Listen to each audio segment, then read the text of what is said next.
You see the approaching horizon, blue and black and elusive, the sky in your mind opening the pain your buried stone.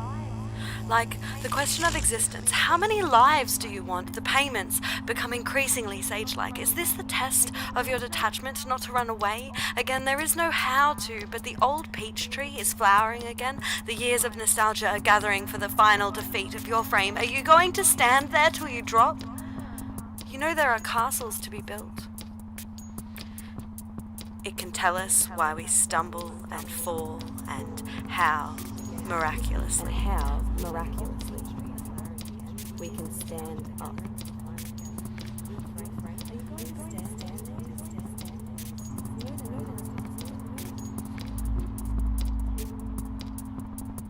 I have nothing exciting to tell you. Mostly they were friendly, but some people looked through me like the juice of the lime is no longer fresh. I have never before seen myself as a window. When the bus travels this road, I always sigh. I am surprised by my new interest in apples, especially pink ladies. Peak hour is not like other peaks. I am tired of people who work in shops saying of my partner, "How is your sister?" Patience is not a prominent feature of my fingernails. False smoke alarms have replaced church bells. Clumps of tissues squat on the floor like chooks demanding to be fed. Those toes could feature in a Hitchcock movie. The paragraph has become a doormat. I was not paid to broadcast this. I slept through Space Odyssey 2001, of course. You remind me of someone. Anyone with windy eyes would do. Can you allow your mind to be quiet? Isn't it difficult? Once you've learned to think, you can't stop. And an enormous number of people devote their lives to keeping their minds busy and feel extremely uncomfortable with silence. When you're alone, nobody's saying anything, there's nothing to do. There's this worry, this lack of distraction. I'm left alone with myself, and I want to get away from myself. I'm always wanting to get away from myself. That's why I go to the movies, that's why I read mystery stories, that's why I go after to girls or anything that you do, or get drunk or whatever. I don't want to be with myself.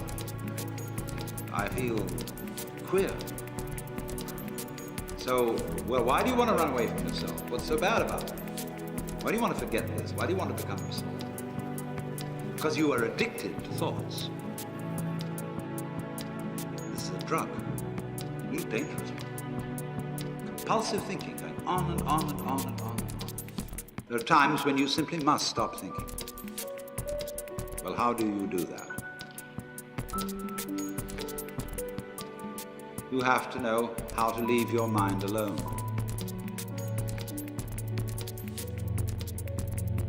It will quiet itself.